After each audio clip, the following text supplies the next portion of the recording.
Hello and welcome to the Natural State Update Mother's Day edition.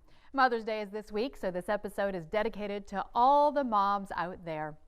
First, some housekeeping to share. We have a new Facebook page, of course, called Natural State Update, since Facebook would not allow me to convert my public page, so please go like the new page, but don't worry, we'll be streaming live on both pages. Okay, a couple of news headlines for you. Early voting begins May 9th for Arkansas's preferential primary election, and of course, Election Day is on May 24th. If you drive the I-30 bridge often, you need to know about a lot of closures going on in that area. Some are overnight, some are on the weekend, but some are during the day.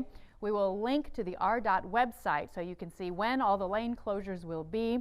And also, parts of I-30 in Saline County will also be closed on and off throughout the month of May during the overnight hours. And in case you haven't heard, the old Wild River Country location will soon be transformed into a huge entertainment center, including an electronic driving range, bowling, a virtual arcade, as well as restaurants, specialty shops, and more. The $28 million project is expected to be complete by the end of 2023. Faulkner County's only professional athletic event is coming up on May 15th. More than 100 professional women golfers will be participating in the Central Arkansas Open. The event includes opportunities to meet the pros, play with the pros, talk with the pros, and watch the pros, and is a qualifier for the LPGA's Epson Tour. And if you haven't watched our story on suicide awareness yet, please take a moment to scroll back and watch it. We are passionate about sharing topics that need to be discussed, and we wanted to let you know that the Greenbrier High School Lifesavers Club will be hosting a Walk for Hope this Saturday the 7th, and all proceeds will benefit the Hayden Simpson Suicide Awareness Fund. As we turn to our stories for this episode, I want to take a moment to honor my own mom, Lelia Elder, who is now in a full-time Alzheimer's unit in my hometown of Yankton, South Dakota. She'll be turning 73 next week and no longer knows who I am. As difficult as that is, I know I'm not the only one watching a loved one decline. Many of you have gone through it, or many of you will face this situation in the future. Which is why I recently sat down with a colleague who's become a bit of an expert on this subject and is doing her best to help others going through the same thing. Theba Lolley has recently switched her full-time role drastically. I have recently retired from a TV career of almost 25 years with a local news station, but I retired so I could be more focused and present for my mom, who has middle stages of Alzheimer's. A difficult transition at first, but one she felt called to do. She was sitting alone a lot, and so I just realized, I was like, it's time. I really felt God He was preparing me, that it wasn't a big shock. So I just wanted to make a clean slate for the new year. A so-called club no one wants to be a part of, but Theba has become a bit of an expert on Alzheimer's. Both my parents ended up being diagnosed at the same time. Mom has I call it the garden variety Alzheimer's, because her progression has been very linear. Dad's was extremely aggressive. It was called dementia Lewy body. After losing her dad in 2019 and being her mom's caretaker, Theba decided to start a podcast in an effort to help and support others going through the same thing. I named my podcast Don't You Remember, because that's the first thing they encourage you to stop saying. It's a logical thing, because you're doing that out of fear and anxiety. Don't you remember how to get to the doctor? So you say it a lot, and what it does is it's reinforcing for you that something is terribly wrong, but it's also reinforcing to them that something is terribly wrong. So getting that out of your verbiage is critical. So I always encourage people, begin the habit now of trying not to say it. Don't beat yourself up if you do. What you can do to stop reminding them that something is wrong is critical for both of you. Being informed has really helped Theba feel empowered throughout this journey, and she wants to share with others what she's learned. Her biggest piece of advice: forgiving your parents. Going back to the hurts and hang-ups in life with parental units is that you're not going to solve them now. You're not going to sit down and have a conversation with your parents about, now look, you hurt my feelings when that, or vice versa. I'm sorry that I did that to you, or I hurt your feelings, or didn't believe you in regard to your parental, and didn't do this or that. And so that had already been dealt with. So that was helpful, because what I had to understand is that grief was going to begin. The grief of losing them, even though they've not yet died. They were slowly dying as I knew them. Theba also says it's very important to be proactive and take care of things like power of attorney early on, and always be sure to take care of yourself along the way. Anything that you can learn about dementia, what to expect, the stages, will help you be prepared, and you won't feel as crazy, hopeless, and then having a good core group of friends, a community group if you're a believer in Christ, a prayer group, whatever, because God's not surprised what we're going through. And I think for me, I had to accept and understand that, because I saw how tender and how intricate he was in preparing me for Dad, and then through Dad's passing. So because I love Mom so much, I loved my dad, but my mom's my best friend and my partner in crime. We were very close. That was harder. It was weird. It was harder for me to accept that he would be there. I felt like I had to do so much, and then finally I had to just surrender and go, okay, wait. I can take and see how you prepared every facet of my dad's journey with me, doctors, whatever it might be. I know you're going to be there with me and Mom.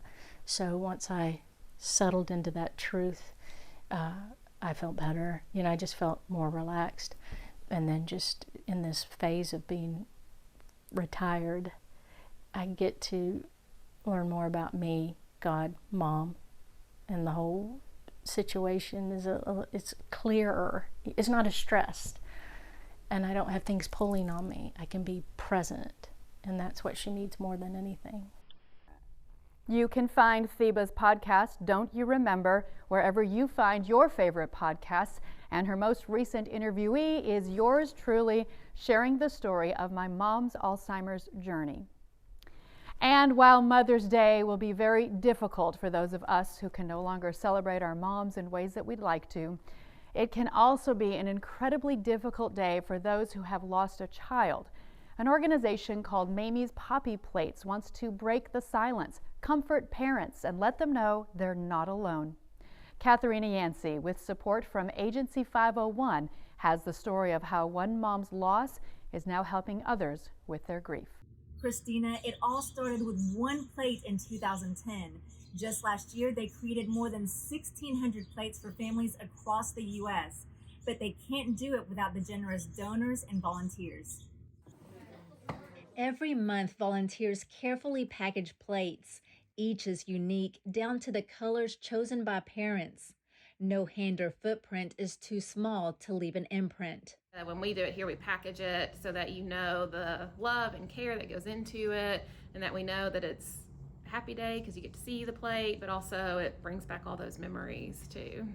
Courtney Sick knows those emotions all too well. She received a plate in 2016 for her adopted daughter. Her name was Lucille Jane Sick. She was born at 25 weeks gestation. She weighed 1 pound 5 ounces at delivery, and we met Lucy on her second day of life and were with her until she passed away. She lived almost 6 months. Courtney is a doctor and recognizes some of these names. Now she is able to help give their parents something tangible. I always say that Lucy's purpose was to help me be able to relate to these patients as an OBGYN, because I know their fears and what they're feeling and kind of relate to them on that level. Courtney and her family went a step further. Lucy's legacy continues to shine. Her name is on the back of each plate of the hospital they sponsor. And so that's my favorite thing, to come every month and look for Lucy's name on the back of plates. We always say that Lucy's up in heaven, just welcoming all the little babies. You don't have to experience child loss to get involved. Also, Christina, because of the pandemic, this Mother's Day weekend will be the first in-person fundraiser in 2 years. Thank you, Katherina, and you are invited to Mamie's Poppy Party on May 7th. The Remembrance Celebration kicks off at 4 p.m. at War Memorial Stadium and has fun for the whole family, including a memory walk, live entertainment, food, and activities for the kids. All proceeds help provide plates for families who will experience child loss. We'll include a link to their website for more details on the event and how to get involved. And we want to thank Agency 501 for bringing us this story. Agency 501 is a full-service advertising agency in Little Rock, offering digital marketing and traditional advertising as well as website development. You can check out their website, agency501.com, for more. And we are now in a new month, which means a new lineup of entertainment. So for more on that, we go to Amanda Horton. Hi, I'm Amanda Horton, Director of Reynolds Performance Hall here at the University of Central Arkansas campus, bringing you all of your May entertainment options. May is an important month at Reynolds Performance Hall as we announce our 22-23 season lineup. Follow our social media or check out our website on May 10th as we unveil our new season. There are many opportunities in May to experience some great performances in our state. Arkansas Symphony Orchestra will be mixing classical music with acrobats, contortionists, dance, and more in Cirque de la Symphonie. That will be held on May 5th through the 7th. If you're a fan of dance, then check out Ballet Arkansas as they present live at the Plaza, which are free performances the weekend of May 5th through the 8th in the Argenta Plaza.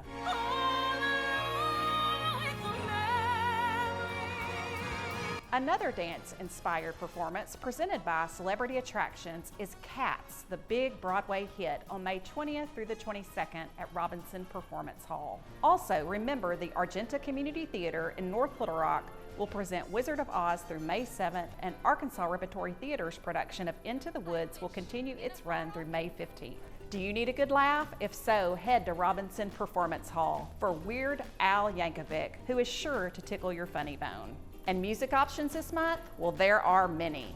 Charts at the Pulaski Technical College campus will present Asleep at the Wheel. Simmons Bank Arena will host Need to Breathe on May 6th. Robinson Performance Hall will host iconic Bonnie Raitt and Lucinda Williams on May 23rd.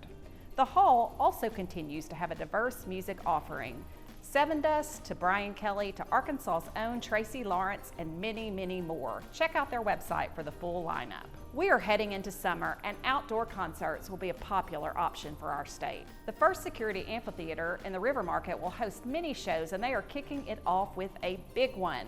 Willie Nelson and Family will perform on May 31st. Finally, I want to highlight a relatively new venue in Northwest Arkansas. The Momentary is located in Bentonville and it offers an array of entertainment options, including galleries, live performances, and even a restaurant. This month, they will be presenting a huge outdoor festival on May 20th through the 21st. Fresh Grass offers some of the finest bluegrass musicians, including Emmylou Harris and the Red Dirt Boys, Amos Lee, Dispatch, and Sam Bush, just to name a few. You can find out more about the Momentary on their website. For the Natural State Update, I'm Amanda Horton. Thank you, Amanda. We will add links to the performances Amanda mentioned, and one more to add to the list if you're a fan of country and Americana music entertainment. The Yadaloo Music Festival will be back on the banks of the Arkansas River at North Little Rock Riverfront Park on May 21st. Time now to head over to our financial expert, Scott Inman, for the latest on what you need to know about stocks, bonds, and the current state of our economy. 2022 continues to be a rough year for both stocks and bonds, analyzing the different directions the economy and the stock market seem to be taking in this week's Fastest 4 Minutes in Finance. Well, hello again, I'm Scott Inman. At the time of this recording, 2022 has been one of the worst starts to a year ever for a diversified portfolio. The S&P 500 is down 12% year to date. At the same time, though, the overall economy is currently still running pretty strong. It's true, inflation is running at a 40-year high, but that hasn't really slowed consumer spending, and corporations are still raking in revenue. Most of the earnings season reports this month are signaling strong year-over-year growth, and we believe the market always returns to fundamentals in the long term. But in the short term, stocks seem to be sour to good economic news. Question is why? Well, there are lots of reasons, but the consensus number one reason is rising interest rates. Check this out. Brad McMillan, the Chief Investment Officer for Commonwealth Financial Network, reminds us that the market tends to move a different direction than the economy when interest rates are not steady. Even though it was expected, we've seen rates rise at one of the fastest paces in decades over the past couple of months, and they are expected to go even higher the rest of the year. So McMillan says this causes investors to take a different view of the prices they are willing to pay for a corporation's good earnings. For instance, between 2016 and 2019, investors were willing to buy at 16 to 18 times the next year's expected earnings for the S&P 500. After the pandemic began, when interest rates were cut, that jumped to 20 to 22 times earnings. And then this year, as rates rose, valuations dropped to between 18 and 20 times earnings. So it's also good to have a historical perspective here. It's not uncommon in any given year to experience a pullback, similar to this. In fact, since 1980, the average year has corrected 14% off its highs. So where do we go from here? Well, every year has its own unique challenges and opportunities, but this is a midterm election year, and those tend to be rough, at least for most of the year. Taking a look at a chart from LPL Research, the intra-year pullback during a midterm election year has been 10% or worse in 13 of 19 years, going all the way back to 1950. And we've experienced a double-digit drawback in 4 of the past 5 midterm years, including this one. The other thing to note from this chart is that the low is not usually reached until later in the year. On average, it's mid-August before that happens. That could suggest that the volatility of 2022 will continue. On the upside, though, once that low is reached, the next 12 months are higher. The average gains a year out from the midterm low are more than 32%. This chart backs up what we say all the time on the Fast as 4. Equities are long-term investments, and it's never a good idea to make an emotional decision about your investments when the market is down like it is right now. Thanks for listening. Thank you, Scott. That does it for us. Our Bible verse most definitely has to be for all you moms out there. So from Proverbs 31, her children arise and call her blessed, her husband also, and he praises her. Many women do noble things, but you surpass them all. Charm is deceptive and beauty is fleeting, but a woman who fears the Lord is to be praised. Honor her for all that her hands have done, and let her works bring her praise at the city gate. For the Natural State Update, I'm Christina Munoz.